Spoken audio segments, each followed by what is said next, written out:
Hello, everyone, and welcome to Maiyegun's Diary tonight. Sorry that I'm almost running late. So, one sec. Yeah, thank you very much for joining me from wherever you are watching from.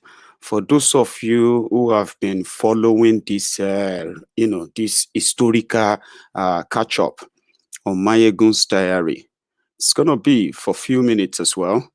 And tonight, tonight's reading is sponsored by Abe Ohms, and I'm also going to be having the the director of Abe Ohms with us towards the end of the reading today. So.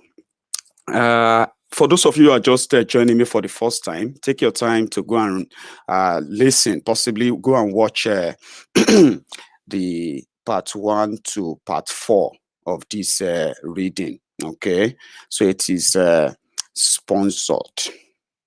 Sponsored by Abe Ohms Properties Development Company Limited. And you'll hear more from them tonight for those who are going to be interested in real estate and all of that.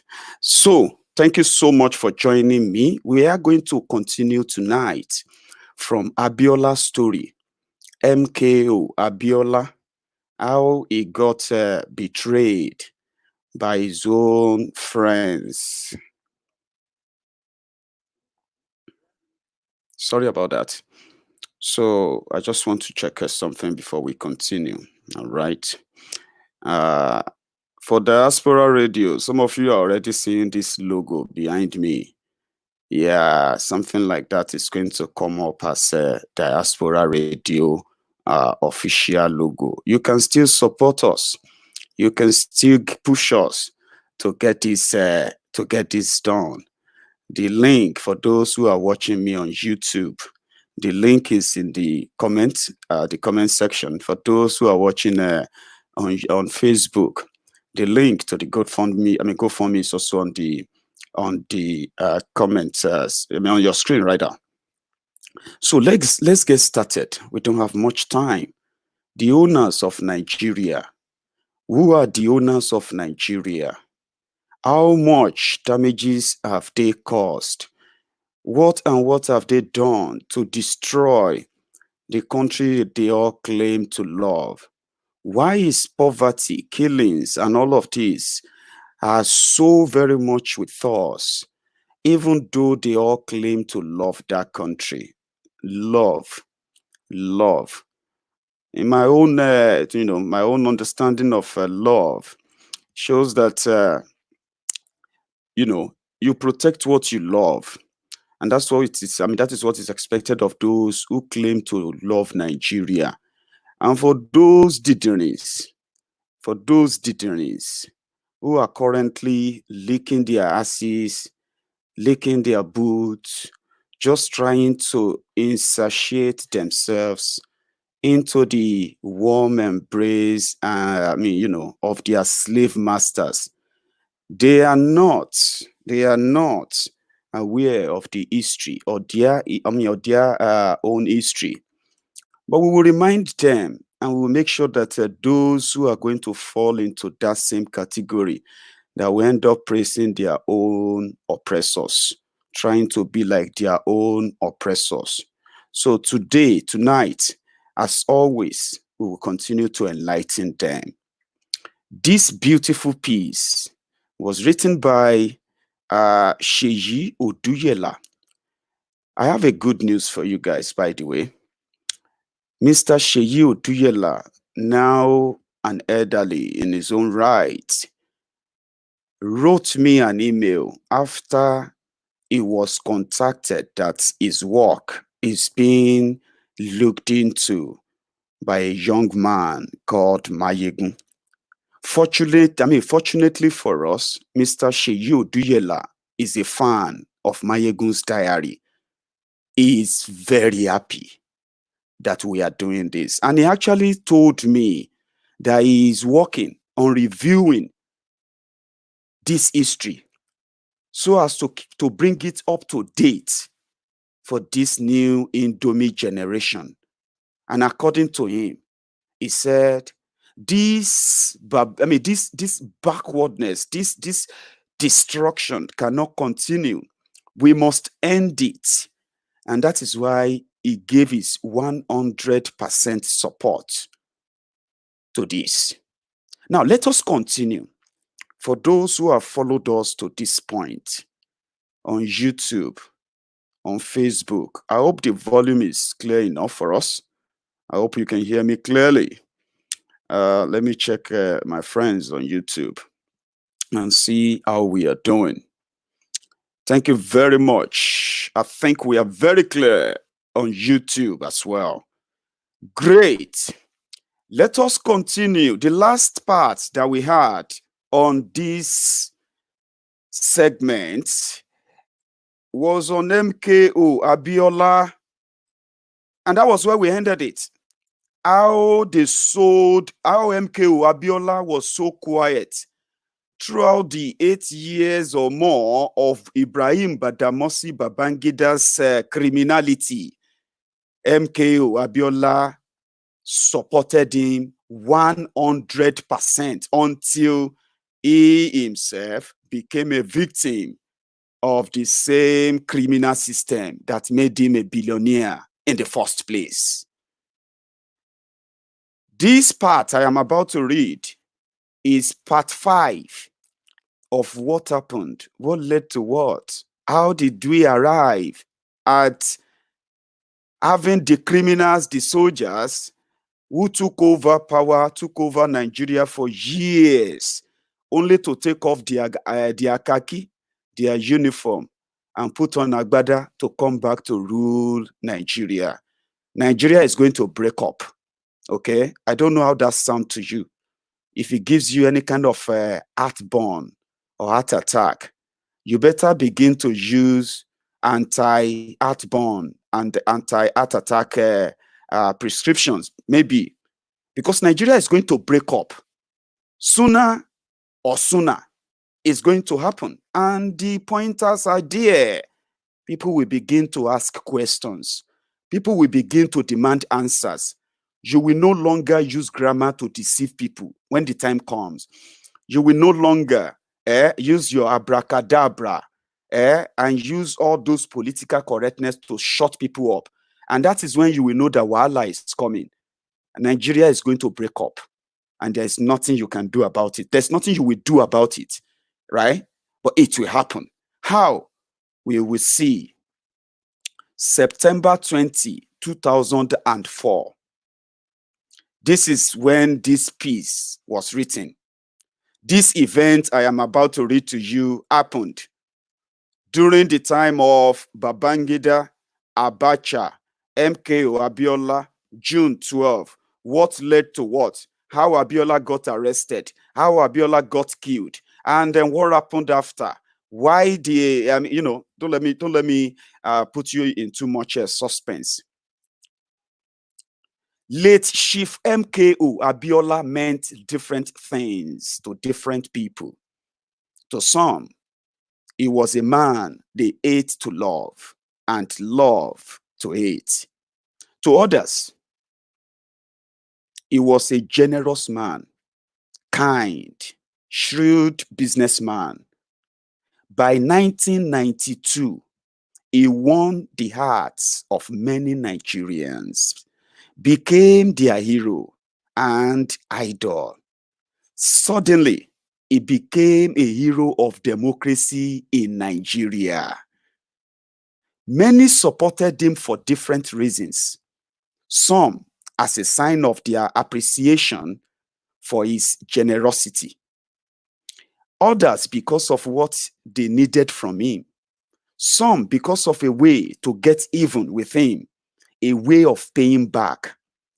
No one has disputed that Basharun Abiola won the June 12, 1993 presidential elections.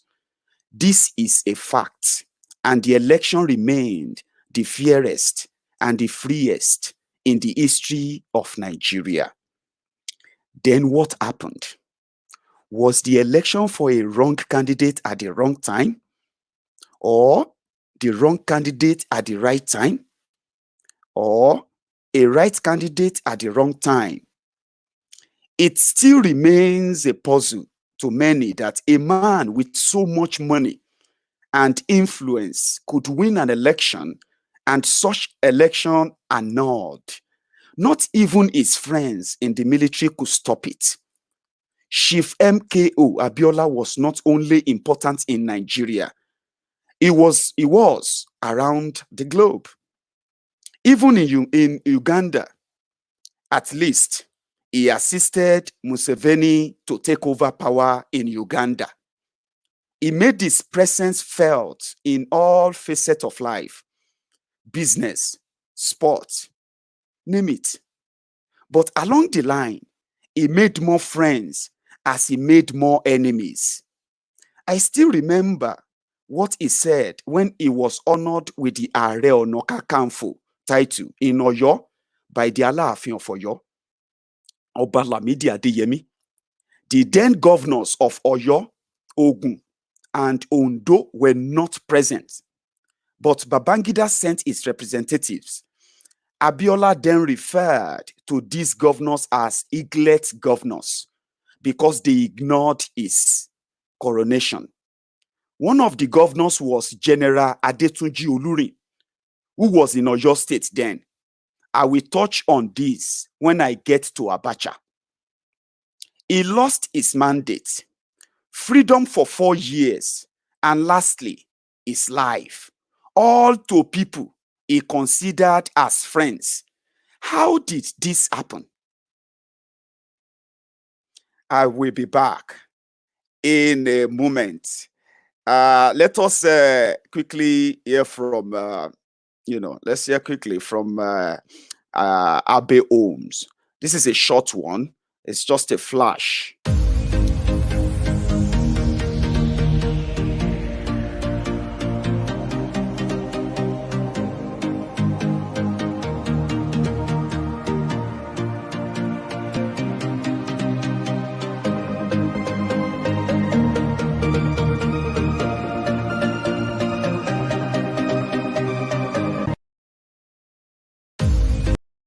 Thank you very much for that. So let us continue. You will hear more from Abe Holmes when their director joins us at the end of this reading. So, when General Abdusalami Abubakar took over power after the death of General Sanni Abacha, many had thought that Abiola would be the first on the list to be released. On their list to be released from detention. But no, it was their man, Olusegun Obasanjo. Obasanjo came out of prison, did not make any move to get Abiola out of detention. He kept mute on Abiola, and some months after Abiola's death, he came out to announce his intention to run for presidency. Why would Abiola suffer such humiliation from these guys? What went wrong? The answer is very simple. Chief MKO Abiola rode on the back of Tiger for many years and tragically ended in its stomach. I came, like many other Nigerians, to know about the man Abiola through the ITT stuff. I am sorry I don't know the meaning of ITT except for the meaning late Abamieda Fela Anikulapo gave it. No other meaning could be more accurate. International Tif. ITT is a telecommunication company that got the contract to install telephone booths in Nigeria. I think in preparation for Festac 77. What ITT supplied were refurbished telephone booths, mere decorations that never worked. This was the company MKO Abiola represented. Late General Muritala Muhammad was the Federal Commissioner for Communications. Then before he took over from Yakubu Gowon in 1976, a lot of other myths came up on how Chief MKO Abiola became a top-notch of ITT. I don't have the full details, and I am not going to say what I don't know. But the fact was that he got the federal government then to pay for the contract. For this long, he has always been seen at the corridor of power, whining and dining with the khaki boys. In 1978, he was at the constituent assembly where he walked out because the likes of Baba Awolowo and others refused to include Sharia in the Nigerian constitution at the federal level. It is on record that he did not sign the Constitution of 1979 because of this. He became a strong member of National Party of Nigeria, NPN, and did everything in Ogun State to upstage Baba Awolowo's Unity Party of Nigeria, UPN. I saw most of his activities as a high school student at the Egba Odeda High School in 1978-1979. Many may not know that Concord newspaper was set up then to fight Baba Awolowo and his party in the Southwest. We cannot forget so quickly that it was the same Concord newspaper that published the story of the Deolu estate, allegedly owned by Chief Awolowo, to show that the late sage was not what he professed to be. It was intended to report that Baba Awolowo was not a socialist as he claimed, but also owned property. How they got the document is another story. But in 1983, when it was time for another election, Abiola attempted to run, and Alhaji Umaru Dikko told him that the Nigerian presidency was not for sale. Alhaji Shehu Shagari got nominated again, and MKO Abiola left politics. He became more visible during the Ibrahim Babangida's 8 years of misrule. He was practically involved and became Babangida's spokesperson. He was an astute defender of Babangida's policies until after the annulment of June 12, 1993. To show their closeness, Chief MKO Abiola traded his editor to Babangida as chief press secretary. It is also no more news that he supported the coup against Buhari Idiagbon. Bayo Onanuga left African Concord as editor because he could not go and apologize to Babangida over a story published that led to the closure of the magazine. Abiola had spoken to Onanuga to apologize, and Onanuga preferred opting out to begging Ibrahim Babangida. Abiola bought Sierra Leone Airline, had Concord Airline, and had his largest farm in Dakar, Senegal, not in Nigeria. He had Summit Oil, etc., etc.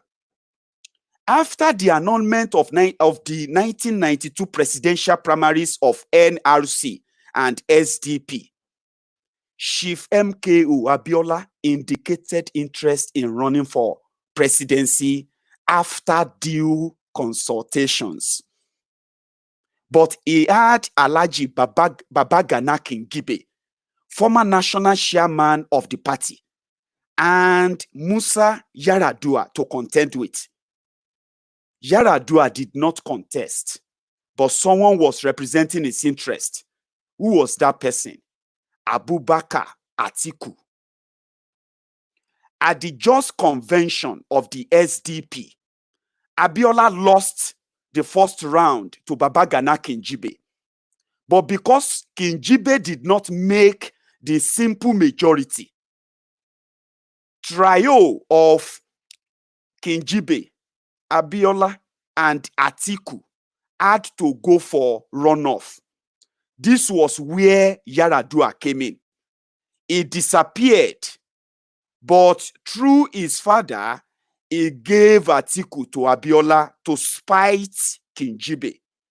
Abiola won the second round and he became the flag bearer of SDP. From this time on, Abiola's political naivety reared its head. He made some political miscalculation that later cost him his life. After the primaries in Jos, Basharun Abiola thought winning the ticket was enough victory. He did not know that in the school of power struggle, you win and consolidate your victory. This was his mistake. This was his mistake number one. Just after the primaries, the party conducted its National Executive Council election. Surprisingly, Basharun Abiola did not sponsor a single candidate. Yaradua sponsored Tony Anini, and he became the national chairman of the party. In actual fact, most of the executive members were PDM men, People's Democratic Movement, Yaradua's political machine. Number two error was his choice of Kingibe as his vice. But he could not have done otherwise. 14 out of 20 governors of SDP then were sponsored by Kingibe when he was the national chairman. These governors, including one from Southwest, had insisted on Kingibe or they would not guarantee SDP victory in their states. After 68 meetings, Kingibe was picked as Abiola's running mate instead of Atiku. This did not go down well with Yaradua, who had wanted to deal with Kingibe. Number three error. Abiola did not have political movement, unlike Yaradua. Just like his townsman, who is like a machinery in PDP, planted on the party by Babangida and Aliyu Muhammadu Gusau, Obasanjo was brought out of prison by Babangida, Aliyu Gusau. They compared that Abdusalami Abubakar to release Obasanjo, kill Abiola, so that Obasanjo can take over and become the president of Nigeria. It's a long story. Enjoy as I continue to read. These three fundamental errors made it easy for him to let the mandate given to him by over 14 million Nigerians slip. That was why it was easy for Anini to accept the annulment and the interim government. Story day, guys. These guys you called heroes, all the people they are trying to whitewash for you, including Tony Anini, that was later PDP chairman. I think he became PDP chairman too. They call him PDP Mr. Fix-It. He was the one who helped them. So many people who played roles in the annulment of June 12th. You will begin to hear their names now. They were friends, oh. All of them were party. They were supporters. So don't feel sorry for them. It's just to tell you that even the criminals you are supporting today, they are friends, oh. They are party, oh. So when you will read about them in 10 years' time, you will just feel stupid fighting their battle for them. They are the owners of Nigeria. All of you are just tenants. And the earlier you know, the better for you. His final error was his alignment with the enemy. Even when the likes of Chief Gani Faweyimi, Femi Falana, Olisa Agbakoba, and Bamidele Aturu were supporting the mandate, Chief Abiola was holding closed-door meetings with author Nzeribe. You remember Nzeribe? Let us continue. The man who helped to put spanner in the wheel of the progress of June 12. He left Nigeria on the advice of Sanni Abacha that Babangida was planning to kill him. He actually prevailed on Abacha to take over from Shonekon. When the court had declared Shonekon interim government illegal, Abacha lied to him, took over from Shonekon, and Abiola recommended members of his party to Abacha as cabinet members. He went to Dodon Barracks, where Abacha was then on a courtesy visit. Before he could realize what was happening, the underdog had gained power, and it was late to fight back. All the noise about Ekpe declaration was afterthought. Belated actions. Let us go back to it. This is a very, very, very, very crucial line in this history of Abiola and the history of how Abacha took over power. The final error Abiola made was his alignment with the enemy. Even when the likes of Chief Gani Faweyimi, Femi Falana, Olisa Agbakoba, and Bamidele Aturu were supporting the mandate, Chief Abiola was holding closed-door meetings with Otto Nzeribe, the man who helped to put spanner in the wheel of the progress of June 12. He left Nigeria on the advice, that means MKO, Abiola left Nigeria on the advice of Sanni Abacha that Babangida was planning to kill him. Abiola prevailed on Abacha to take over from Shonekon when the court had declared Shonekon's interim government illegal. Abacha lied to Abiola, took over from Shonekon, and Abiola recommended, when Abacha took over, Abiola recommended members of his own SDP party to Abacha as cabinet members, a military coup. He went to Dodon Barrack, where Abacha was then on a courtesy visit. Before he could realize what was happening, the underdog, Abacha, had gained power, and it was late to fight back. All the noise about Ekpe declaration was afterthought. Belated actions. Let us continue. This is not to say that I take delight in the assassination of Alhaji Kudirat Abiola. No, far from it. And I detest the killing of Basharun Abiola too. But the point in this case is of dog eat dog. I feel sorry only for the Basharun, but also for his children. Just as I feel strongly too for the men and women who died during the June 12 riot, leaving their children for no one to care for them. Some parents also lost their children, especially the under 12 girl that got killed by police stray bullets at Ojota. No one has asked for these kids. We are not bothered because they are not poor. Because they are poor people. Their role was more significant than Basharun Abiola's role. They voted for Abiola, and when their vote was disrespected by Abiola's friends, they came out again to defend their political power.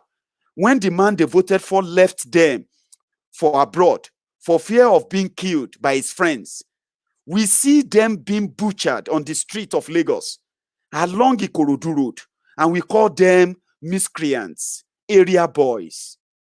The question here is, would Alhaji Kudirat Abiola and Basharun Abiola have gone this far if another person had won the election and it was annulled? The fact and the truth of the matter is that Alhaji Kudirat Abiola died defending her husband's mandate, not democracy.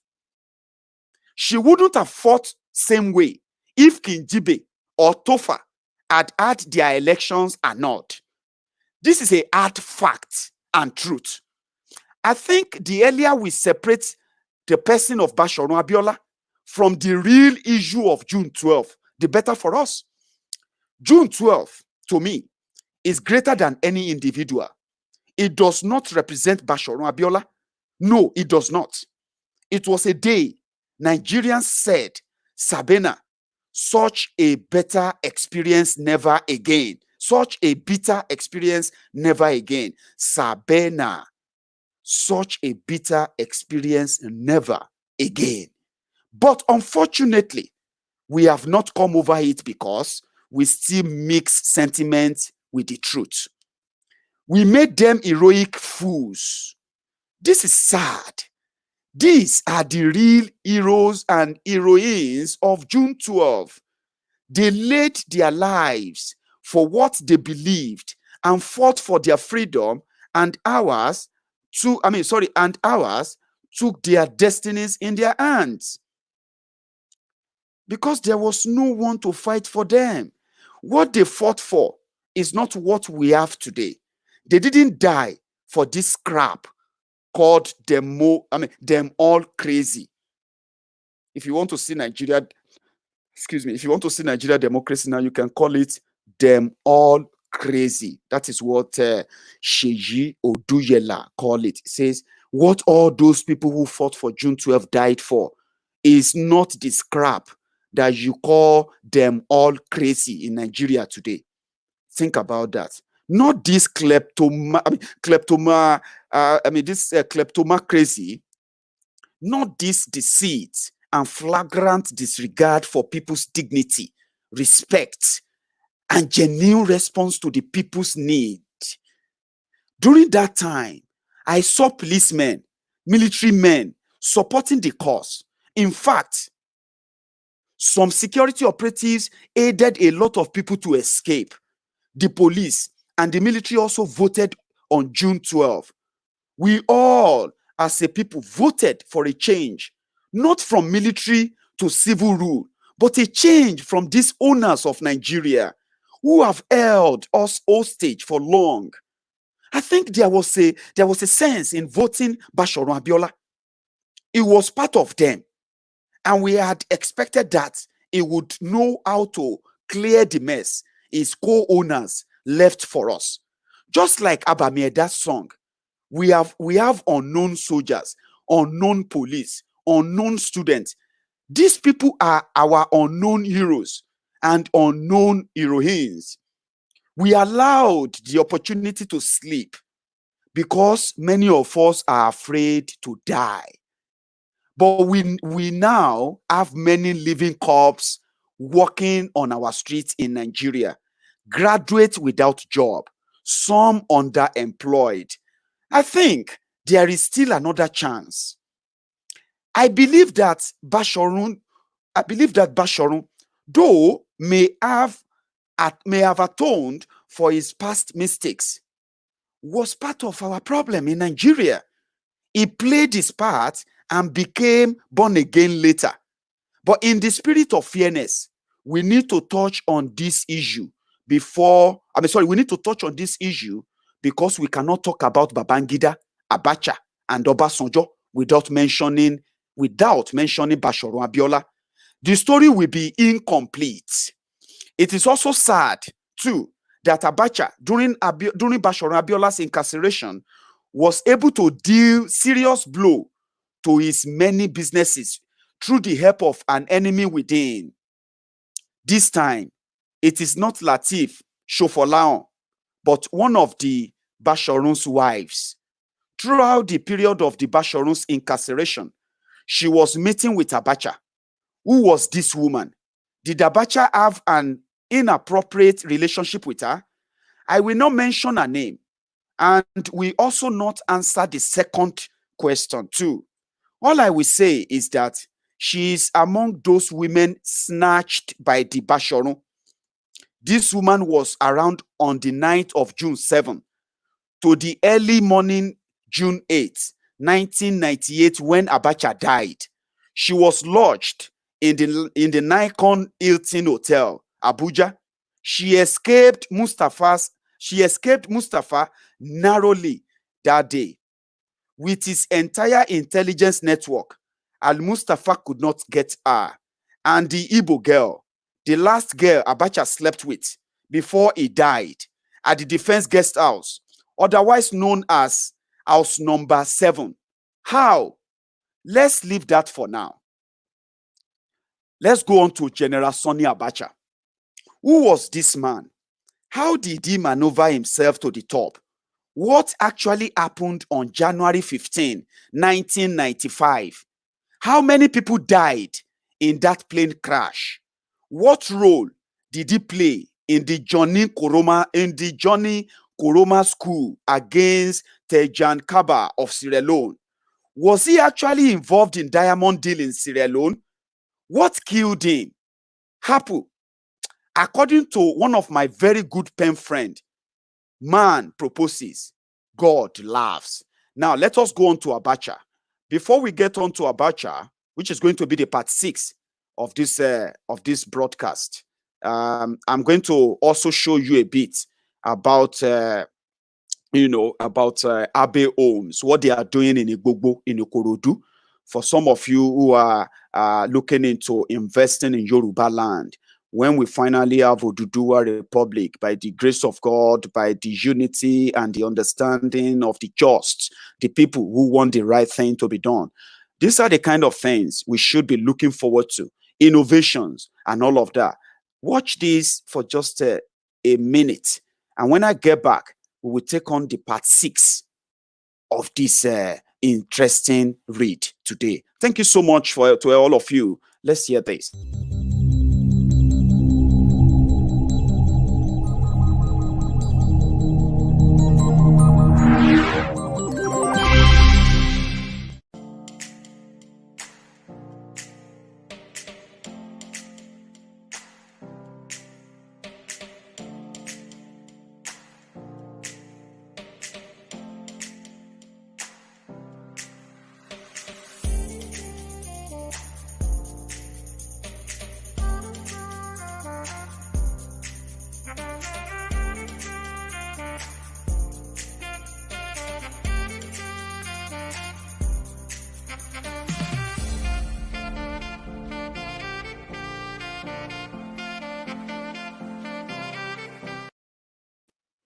Thank you very much for that.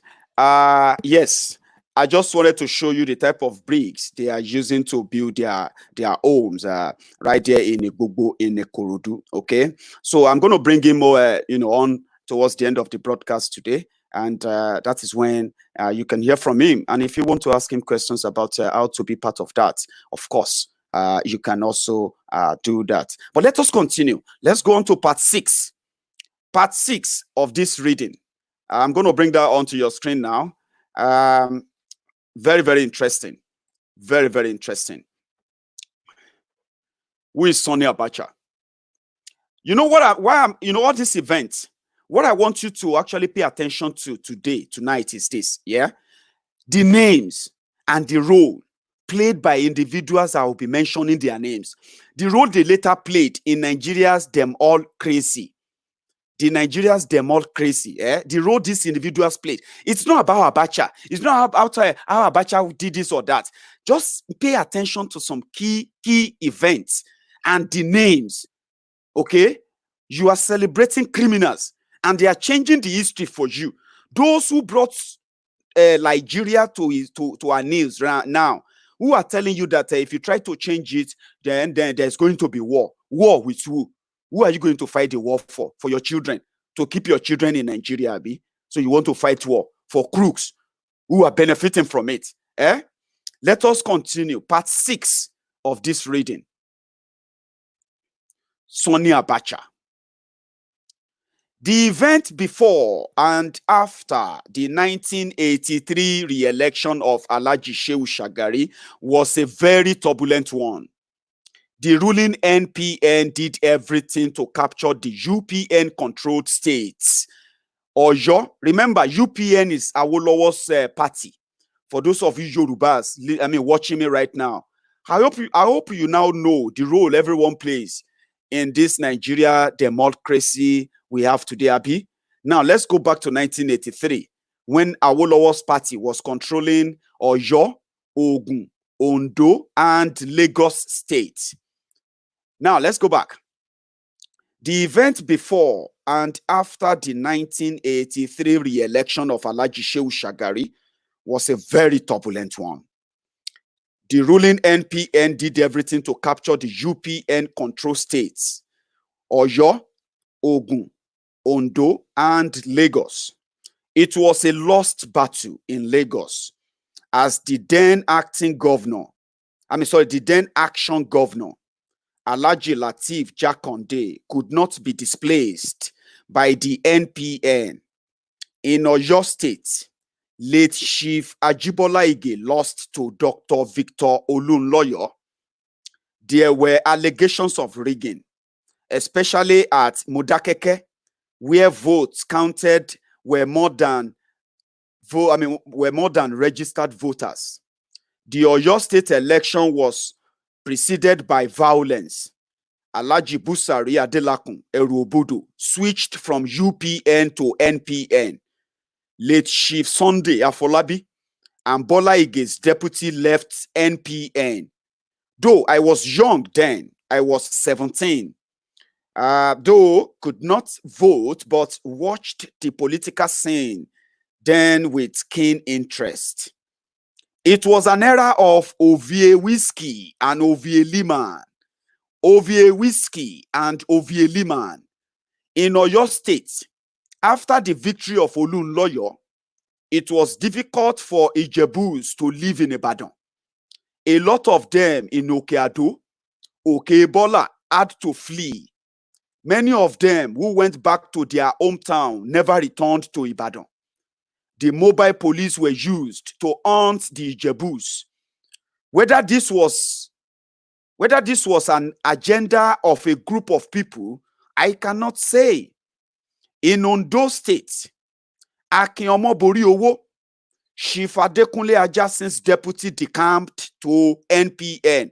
NPN was Shagari's party from the northern part of Nigeria. UPN was Awolowo's party. I hope you are hearing the names of Yorubas who were betraying their own kin and kin in their own. They were leaving their own political party to join NPN so as to finally dislodge Awolowo from Southwest. They later became your hero too. But let us continue.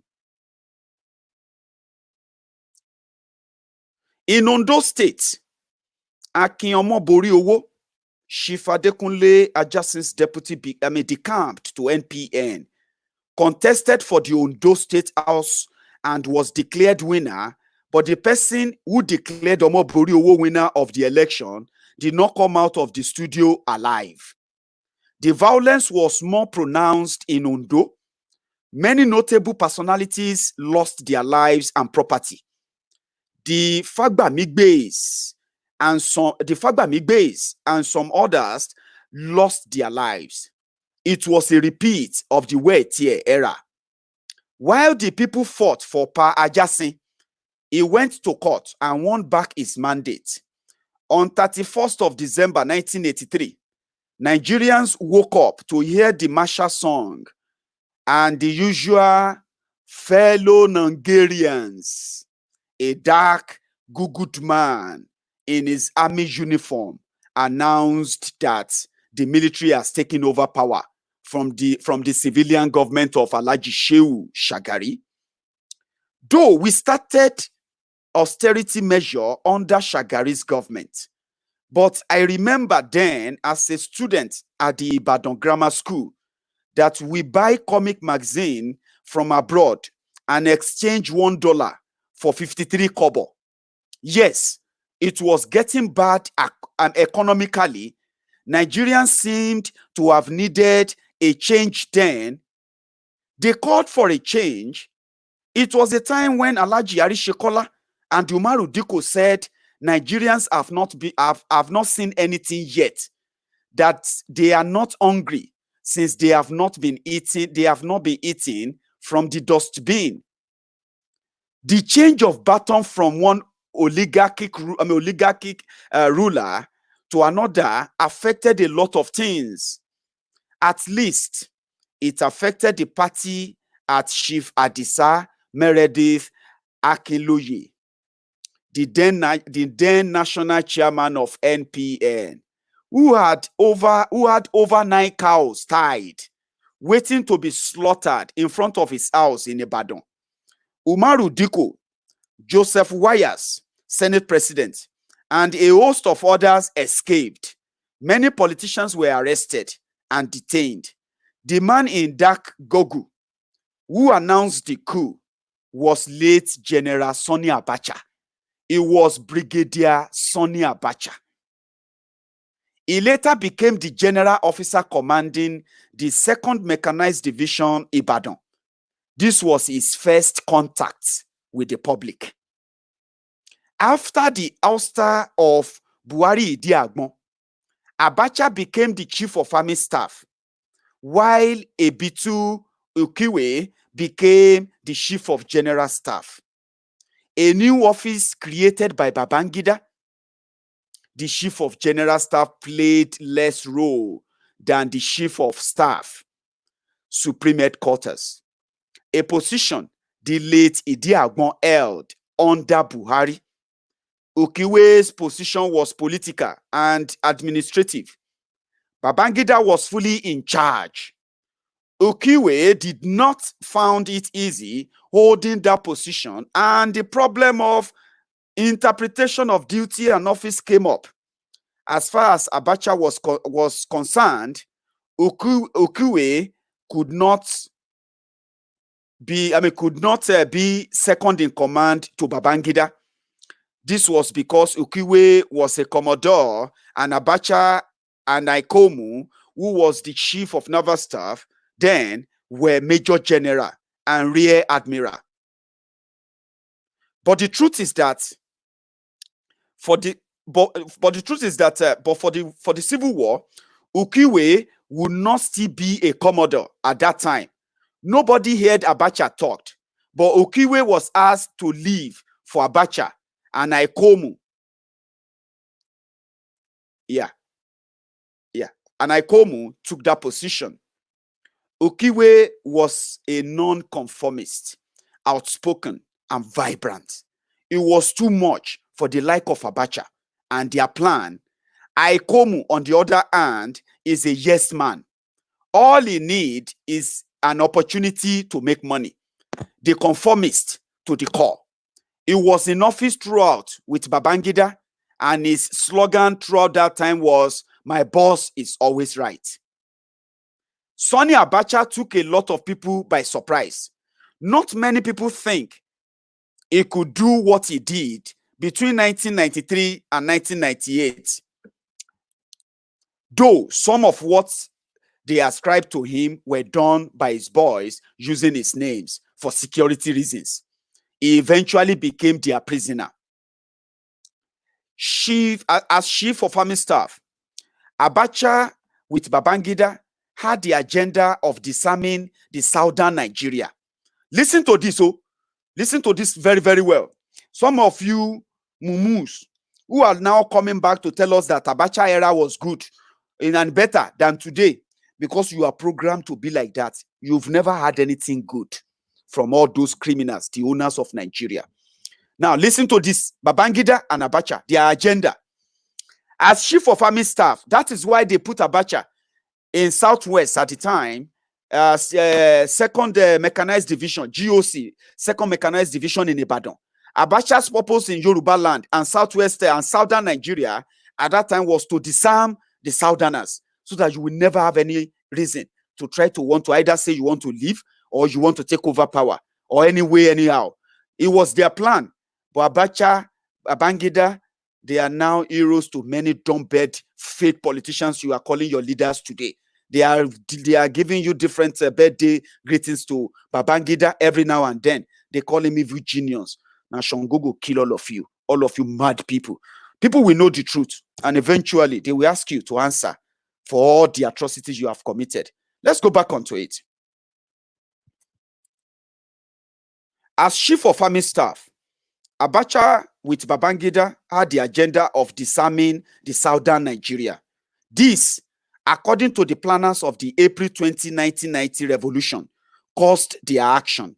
At least Major Mukoro, now professor, said in an interview that he heard and witnessed the shipment of ammunition and weapons from Ikeja cantonment to the north.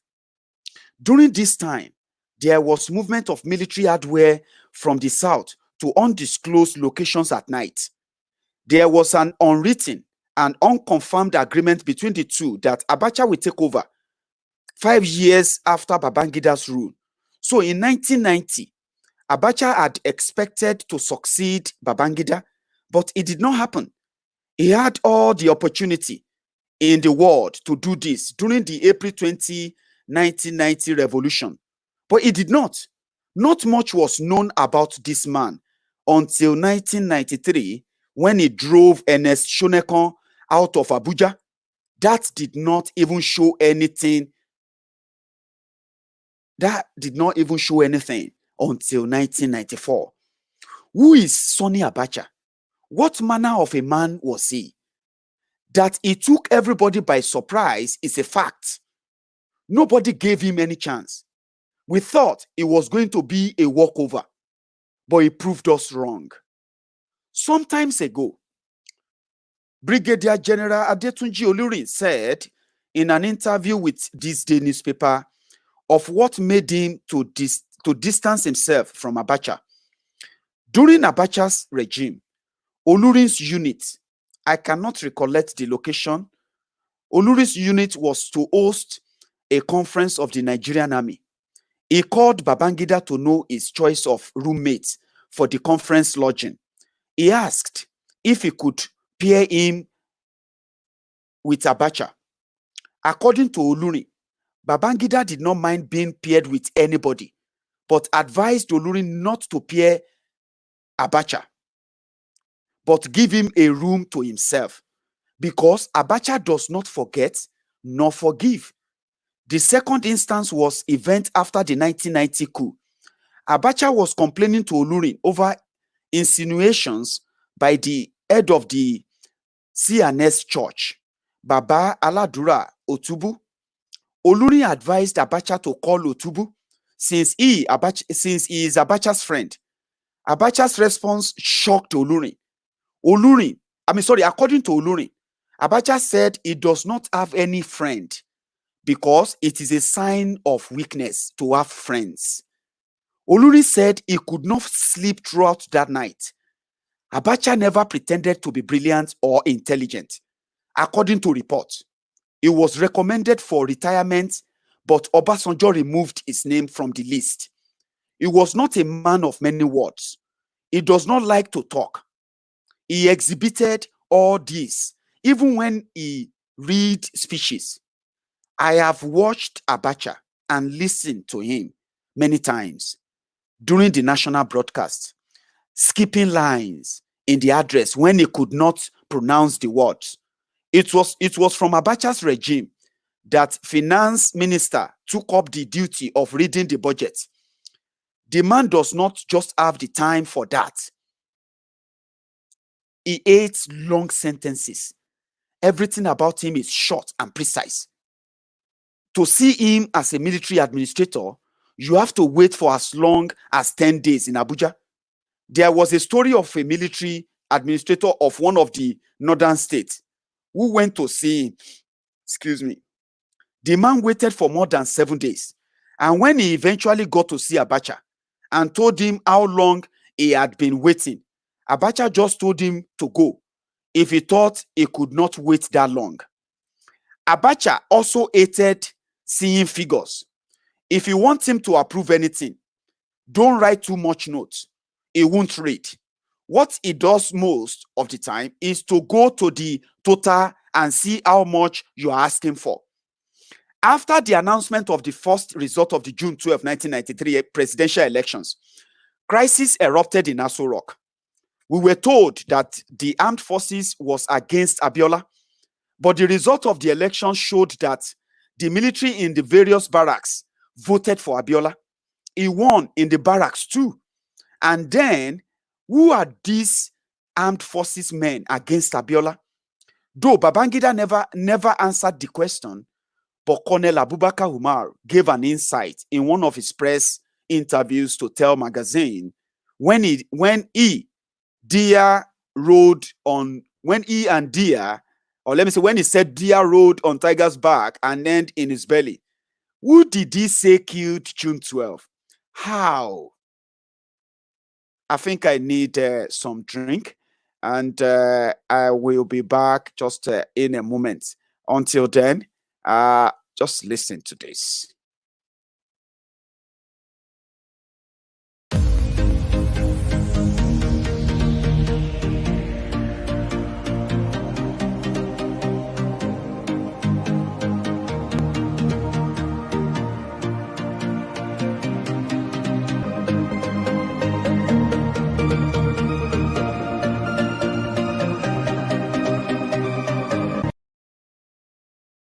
Thank you very much for joining me again.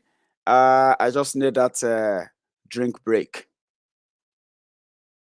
Now let's go on. In the midst of the election,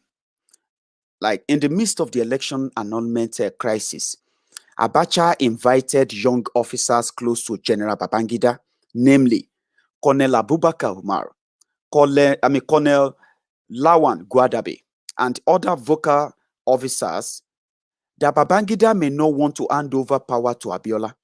He wanted these officers to prevail on Babangida to hand over power to MKO Abiola. On the other hand, he told Babangida that some officers were not disposed to Abiola becoming the president. While Abacha was scheming to take over power, Aliyu Muhammad Gusso was also making moves. He had invited General Ladipo Dia to support him against Abacha. This was reported to Abacha, and as soon as Abacha kicked Shonekon, he retired Gusso Dongoyaro. Dongoyaro was posted out on a peacekeeping operation. He refused and got the news of his retirement on the news network that he has been voluntarily retired. He has voluntarily retired. Dia became Abacha's deputy. Abdusalami Abubakar became the chief of defense staff. Chris Ali, now administrator, was Abacha's first chief of army staff. Under Sanni Abacha, the Nigerian military suffered great neglect. The military was reduced to nothingness. The military became more idle. Officers could not go for training. Most promotions were done without regard for merit. The neglect of the military by the military during this period is unimaginable. Professionalism was thrown into the wind as officers became politicians in uniform. What Nigerians experienced under Abacha for 5 years as a result of the foundation laid by his predecessor, Babangida.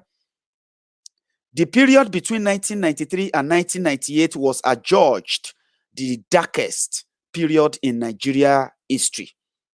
If his predecessors were diplomatic in unleashing terror, Sanni Abacha had no temperament for that.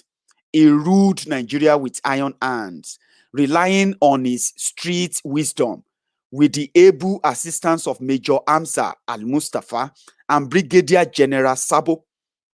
Abacha's government brought out the ugly side of the military, especially the army. It was an era of unbelievable happenings. There was something unique about the man. He came in and touched the untouchables. It destroyed what we have seen in Nigeria as political dynasty and created a new class of oligarchs. He acted like a nemesis. Dasuki, Sultan of Sokoto, who was imposed on the Sokoto people, was dethroned and detained in faraway Taraba State. In the history of the Northwest has been claiming supremacy, not only on the South, but also on the other part of the North, especially the Northeast. There has been some unpronounced rivalry between the Hausa Fulani and the Kanuri. This was based on the rewritten history that Uthman Danfodio brought Islam to Nigeria for the first time through Sokoto. But this is not so. As a graduate student, I discovered that Islam first came to northern Nigeria through Kanem Borno Empire. Kanem Borno Empire. But Usman Danfodio came later with the intention of reforming Islam. I'm coming back to that now. One sec. Yeah. In actual fact, one of the places condemned by Usman Danfodio as a shrine of idol was used as mosque. It was in this region that Abacha sent Dasuki. It was this region that Abacha sent Dasuki to for incarceration. Not only that, he also divided Sokoto state, carved out Zamfara from it. Era of dirty intrigues, when officers planned to outdo each other for power and money. An era when generals prostrate to majors. A mid-reef officer, many brilliant officers were clammed into jail on the trumped-up charges plotting against Abacha. The Directorate of Military Intelligence during that time dropped its primary duty of intelligence gathering for intrigues and dirty politics. Obasanjo and Yaradua tasted doses of Abacha's bitter pills. General Olusegun Obasanjo, the man who removed Abacha's name from retirement list when he was the military head of state, was arrested by Abacha in 1995 with Musa Shehu Yaradua for alleged involvement in coup plot. Like a child's play, they were arraigned before Brigadier General Patrick Aziza and Muja Pero. These were junior officers, and in the history of military, junior officers do not try superiors. While Obasanjo survived, Yaradua was unlucky. Under Abacha, Abiola was detained. Kudirat Abiola was murdered. And Suliat Adedeji was also murdered. Though it was a state-sponsored murder, but it was with the assistance of an Ibadan-based politician who felt threatened with the Suliat's political influence. Suliat lost her life to Ibadan politics power play. Pa Alfred Rewane was killed with the help of an Abacha ally, who is a governor in one of the South states. The government of Babangida and Abacha produced the like of Alilu Akilu, David Mark, Mike Aigbe, Usman Ahmed, Sam Ewang, who donated most of his loot to the Redeemed Christian Church of God. Al-Mustafa, Ishaya Bamayi, Patrick Aziza, Mujakpero, Ibrahim Ogohi, Sabo Ibrahim, Ide Eren, Colonel Kolawole, Frank Omenka, among several others that the military anywhere in the world cannot be proud of. On the 15th of January 1995, there was a plane crash in Kano that killed 15 people, but only 14 bodies were recovered. What happened to the 15th body? Why did Abacha not allow the families of the victims of the plane crash bury their dead? Who killed Ibrahim Abacha and why?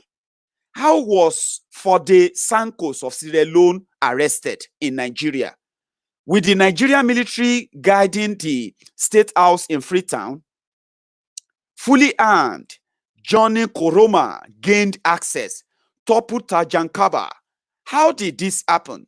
Was there any betrayer who made it possible for Koroma to gain access to the state house?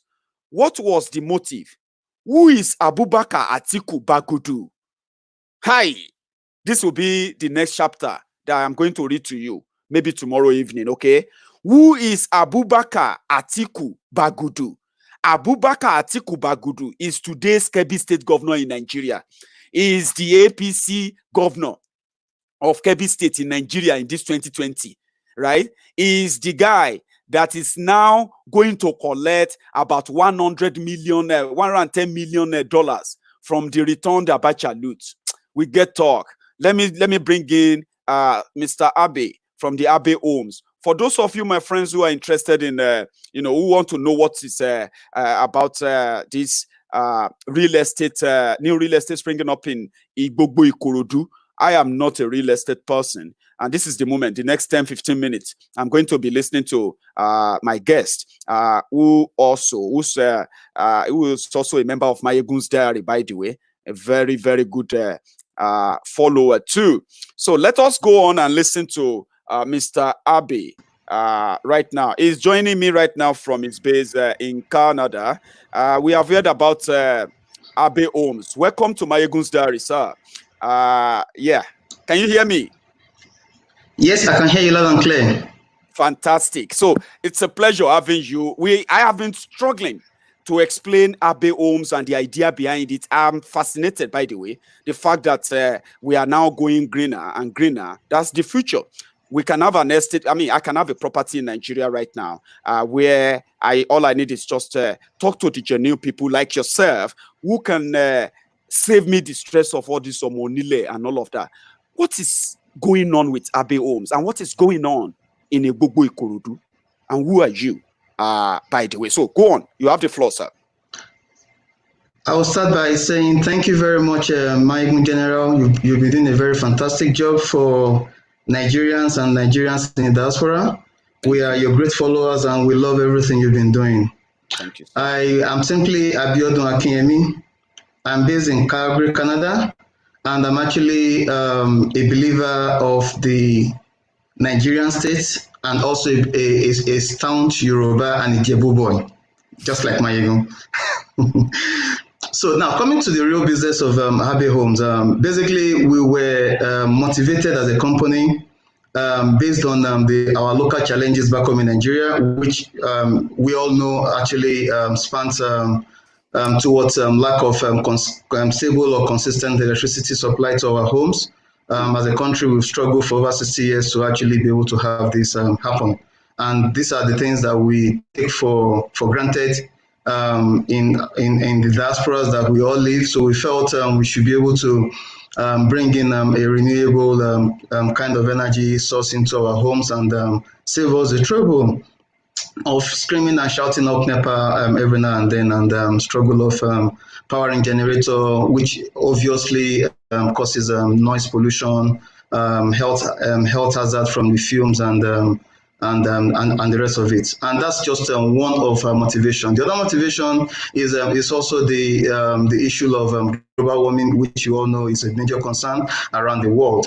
So one way of actually reducing global warming is also for us to, in our own little way, make our energy generation as renewable and sustainable as possible, thereby reducing our carbon footprint as human beings, as families. And we feel strongly that we could actually bring all of this into homes, starting with us building perhaps the very first green estate and 100% off-grid house in Nigeria.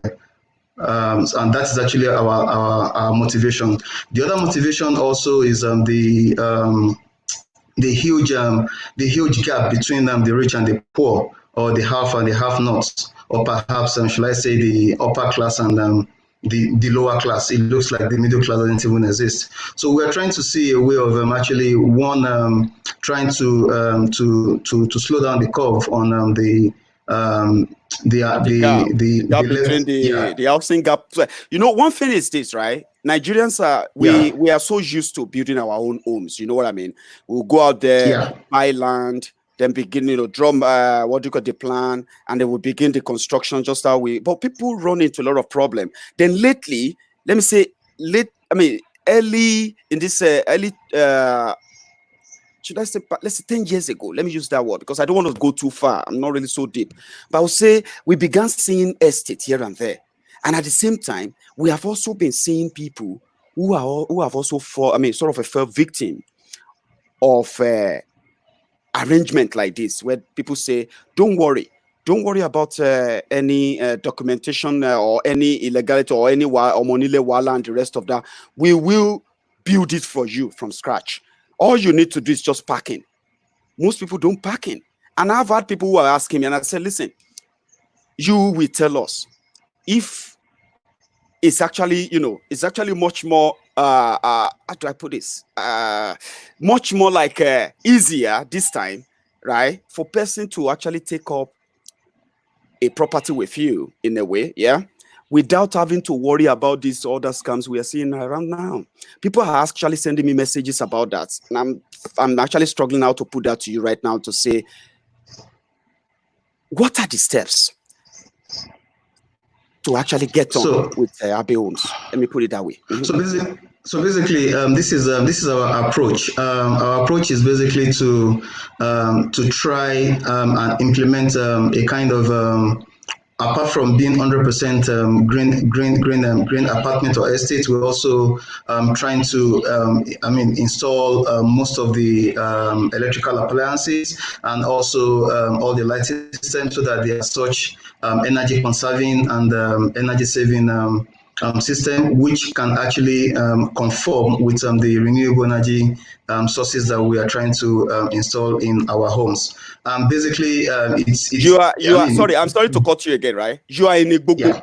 Let's put it that way. I think this is how I'm going to actually handle it. You are currently in Igbogbo. Now, I want our brick factory is in Igbogbo, our estate is in Igbogbo. Yeah. And that's where you want to build that thing, because I'm going to bring up an information right now from your page. I'm going to bring something up from your page now where people who are watching us can see through, okay? Tell us what is going on right now in Igbogbo and what is the plan right now? So right now we have some set of plots of land in Igbogbo that we have designed and a two-bedroom fully ensuite two-bedroom terraces, which we have designed into our estates. Apart from these two-bedroom designs, we have just opposite the estate land area, we have a brick factory. So again, this part of the renewable dream that our company is trying to bring into the market is also building with bricks, which we all know brick houses are quite strong, and for our own kind of bricks is actually over 10 times stronger than an average normal block on the street. And as a matter of fact, bricks also brings the benefit of fireproof, soundproof, and also thermal efficiency, which basically makes our house cooler and also helps us to save on the cost of power. So these are actually part of the things that we are bringing on board. And our very first estate, which is actually going to be happening in Google, is what we're trying to push out there. And basically, opportunity. It brings opportunities for investors, either as an investor or even as an occupier, so that we target the middle class, average size family that are able to basically afford this, either to rent or to buy.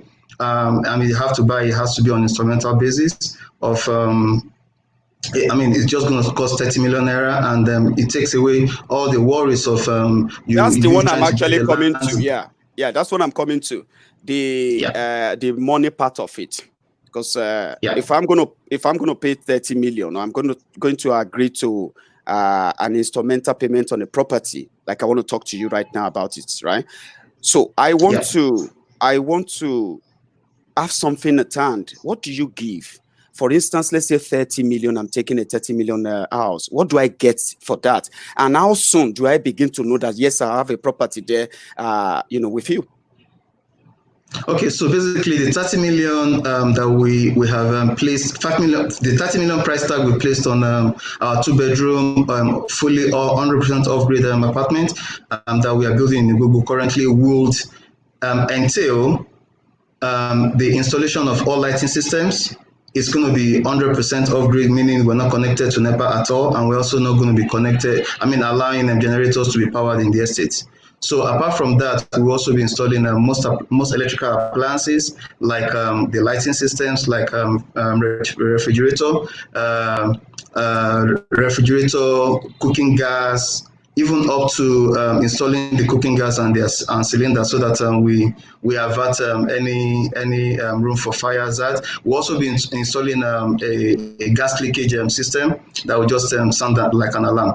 So if there's any gas leakage in the house. And I don't know if you are aware, we're also going to be installing a biodigester system, which is also part of the energy saving or renewable energy sources that will be put in the estate, which basically converts our human and animal waste and our food waste into clear water and cooking gas, and this will basically be reinjected into people's homes to supplement the amount of gas that they use in cooking.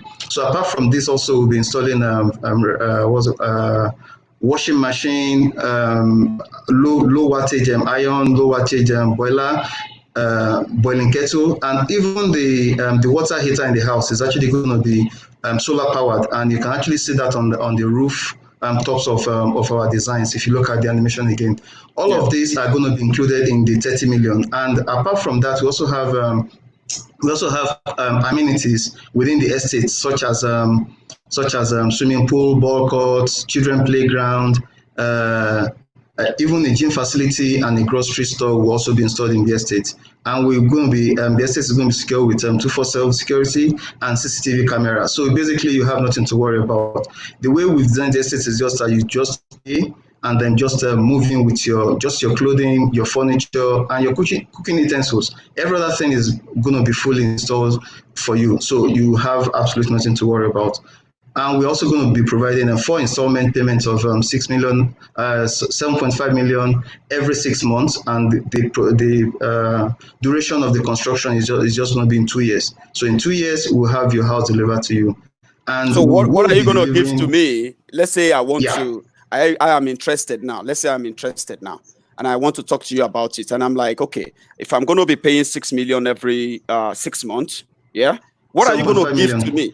So, sorry, 7.5 million. What are you going to give to me that I'm going to be so sure that I've got something right there? And once I complete my payment, all I need is to just move in. Because people have told me that they've lost money to things like this, and that will be their first concern. You are a member of Maiyegun's Diary. You have been with us for so long. You know what we do. You know we will never want to be found wanting in a way, right? So what are you going to give to me? If I pay let's say I'm interested and I give you that my first, what am I going to hold? And again, that second question is this: like, let's say if I change my mind, I don't want to continue anymore.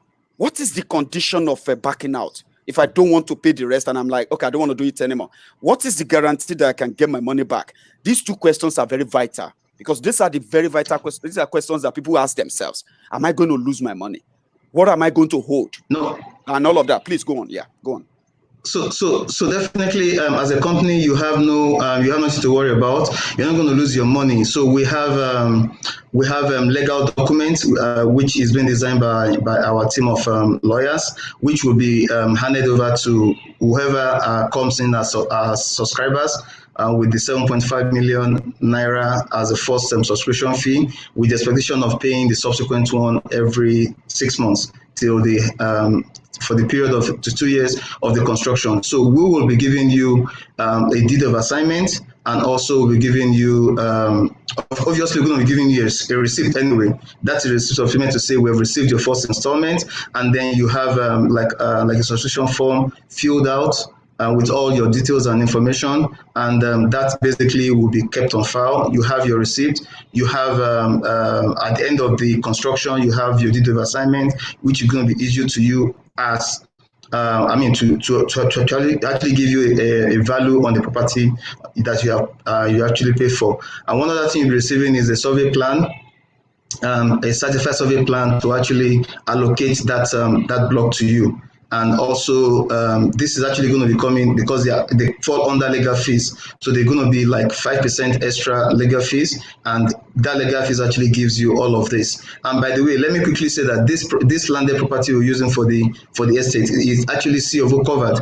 So it's not like just a Momonile receipt or something. No, this is already registered with the Lagos State government and can be verified anytime you choose to. As a matter of fact, as I was saying, the factory that is directly opposite the estate is actually a brick factory, which also has CFO cover. So the whole of that area, if you look at it, look at our address closely, you see the address is actually bearing my name. It's actually a close. So basically, I own the whole of the close technically. So in my name, and obviously this is going to be transferred to the company because you'll be buying from Habe Homes and not from myself.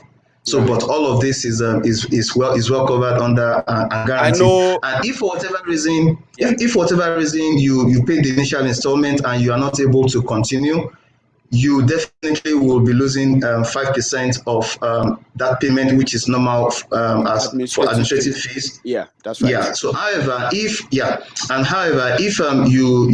you continue to pay the 7.5 million, and if for whatever reason as a company we are not able to continue the construction, your money is guaranteed. It's going to be part of the conditions that the legal backing that we're going to be issuing to all subscribers.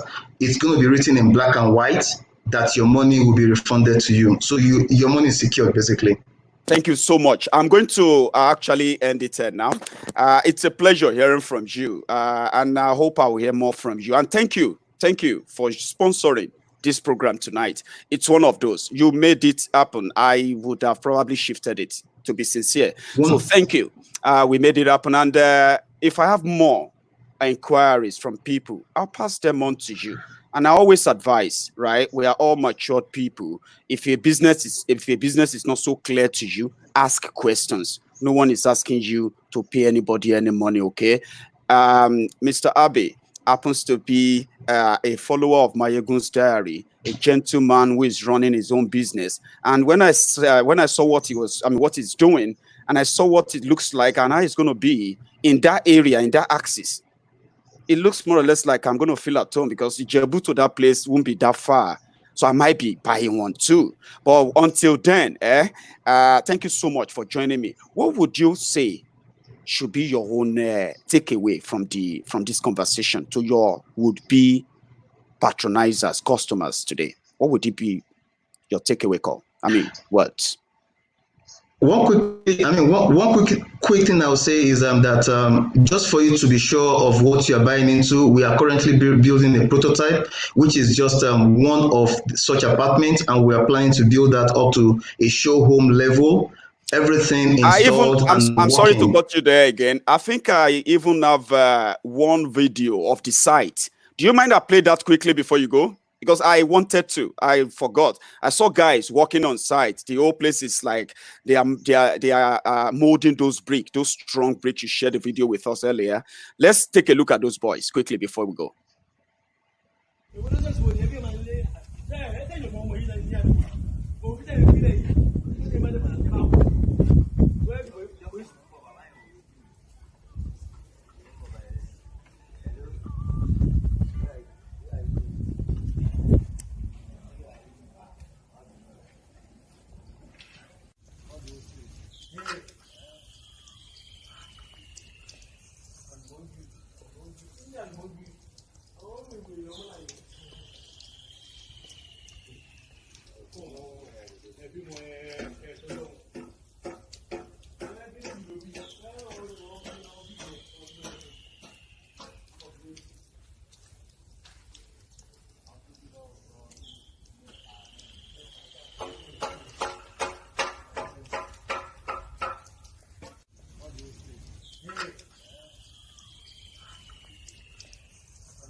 So I think that's that. Yeah, we did have a bigger one, but in a way, we'll try and get that. So if people want to go to that site, let's say, our guys who are curious, they may just drive by and say, I want to go and see that site, Maiyegun. I saw Maiyegun's diary. What do you think? It's a welcome development where people can drive in and see what's going on there. It's all right. Of course, people are much more than welcome to actually visit the site anytime. It's work in progress, and like I was trying to say, the show home is going to be completed around the end of June. and definitely people are welcome to actually take a walk around. We're going to continue to update our Facebook, our social media pages with the progress of work done, and I mean just continue to follow us, and you actually see when we get to that stage. But even before that stage, you can actually do your groundwork. You can come visit. It's actually very close to a dual carriage road that is currently being constructed between Ebute and Igbogbo, and whoever knows that area very well, it's a dual carriage way all the way from Majidun Ogolonto axis all the way through to the estate. It's just 2 minutes drive away. So you're more than welcome to actually to pay us a visit, and also Thank you. continue to follow our social media pages for more information. Thank you so much, Director Abe Holmes. Thank you for joining us tonight. Enjoy the rest of the evening. That will be us for now. Thank you, sir. Thank you very much for having me. It's a pleasure. Take care. So that's my guest there. And like I said, you have the chance of reviewing everything. You can bring your business to Maiyegun's Diary. We share that with our friends who are interested. Those who are interested, they will patronize you. So thank you so much for your time this evening. I'll see you tomorrow. We are done with part 5 and 6. We are going to part 7 and 8. It's a long read. Until I see you next time, enjoy your evening. Stay safe and stay safe again. Good night.